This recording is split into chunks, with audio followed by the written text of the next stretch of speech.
Hello, weekend crafter. Welcome back to the Craft Time Studio.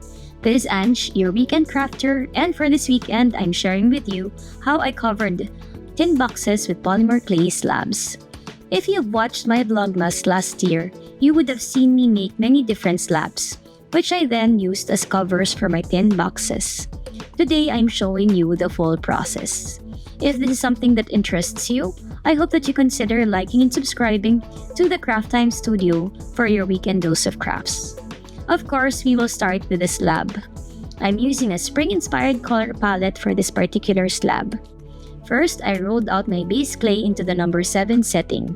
Yes, we're going with a very thin slab as it will lay onto the cover of the tin box. Once the clay has been flattened, I added texture to the top of it by placing medium grit sandpaper upside down and gently rolling it with a plastic roller. Next, I used the pattern of the lid and placed it onto the clay. I removed all the excess clay and I also used an oval shape cutter to round off all the edges.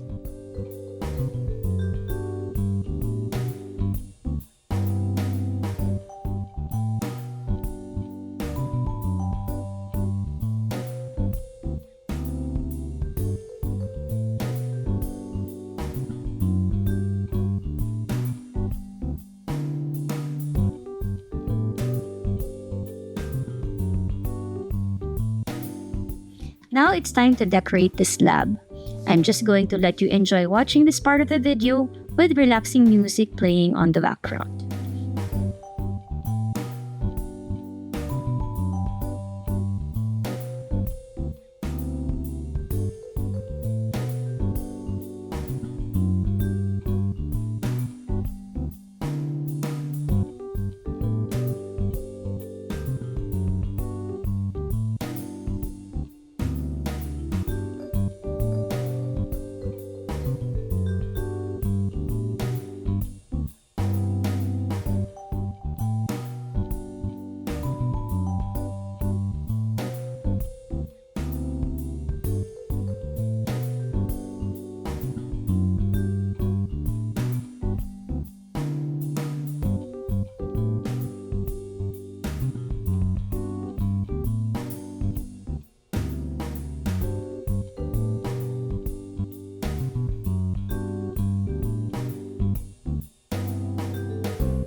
As you can tell, the concentration of the flowers and leaves are all around the slab, and I left the center of the slab pretty much empty because I plan to stamp something at the center.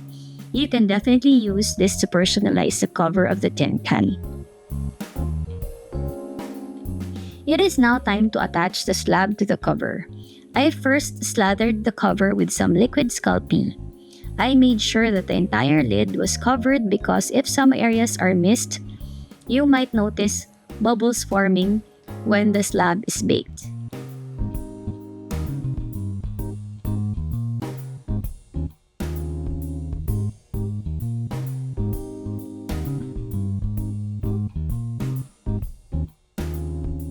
Next, I carefully lay the slab onto the lid, making sure that I gently push the edges to hug the corners of the lid.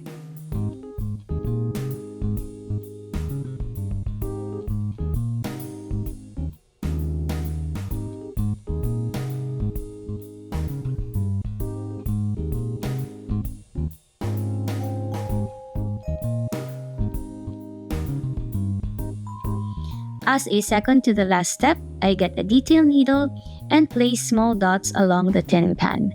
I'm doing this also to avoid air bubbles from appearing.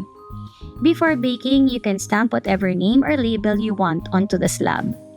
Because I made this into a first aid kit, I placed in some band-aid, floss, and candy. It's actually quite roomy, so I can still put there some anti-allergy medicine and other things that you may want in a first aid kit.